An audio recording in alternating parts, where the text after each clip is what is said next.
এই সময় এই মুহূর্তে ইরান থেকে একটি আপডেট এসেছে, যার কারণে আপডেটটি আপনাদের সঙ্গে আমি শেয়ার করতে চাইছি। আমি জানি যে এই সময় ভিডিও আপলোড করলে আপনারা দেখেন না, অনেকেই আপনারা ব্যস্ত থাকেন, কাজকর্ম থাকে, তাছাড়া অনেকে বিশ্রাম নেন, কিন্তু তারপরও আপডেটটি আমি আপনাদের সঙ্গে শেয়ার করি। যেটা আপনারা শিরোনামে দেখতে পাচ্ছেন যে ইরানের ছোড়া মিসাইলে, ইসরায়েলের দিকে ছোড়া ইরানের মিসাইলে এবার ভারতের নাম। কীভাবে ভারতের নাম এলো? ইরান এই মুহূর্তে তার পাশে এসে দাঁড়ানো দেশগুলোর প্রতি কৃতজ্ঞতা জ্ঞাপন করছে। মিসাইলে নাম লিখে দেখুন আপনারা, ভারত একটা উল্লেখযোগ্য স্থানে রয়েছে, বিশ্বের একটা উল্লেখযোগ্য স্থানে ভারত রয়েছে। বিশ্বগুরু বলছেন আমাদের প্রধানমন্ত্রী। হ্যাঁ, যাই হোক, যদিও আমাদের বিশ্বগুরু হিসেবে আমাদের আলোচনার টেবিলে ডাকা হচ্ছে না, এটা আলাদা কথা, কিন্তু আমরা কনফিডেন্সের সহিত আমরা বিশ্বগুরু আমাদের বলছি, এটাই বা কম কিসে।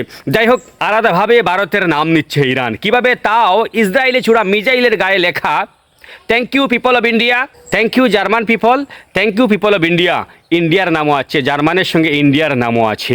একজন ইরানি সেনা একটি মধ্যম সাইজের বা একটি মধ্যম মাত্রার মিসাইলে ভারতের নাম এবং জার্মানির নাম লিখে ওটা ছুটছেন এবং ধন্যবাদ জানাচ্ছেন, একটা বার্তা দিতে চাইছেন যে আমাদের পাশে এসে, তেহরানের পাশে এসে যে দেশগুলো দাঁড়াবে আমরা তাদের প্রতি ধন্যবাদ জানাবো। তাদের ধন্যবাদের তালিকায় পাকিস্তানের নামও রয়েছে বলে জানা গেছে।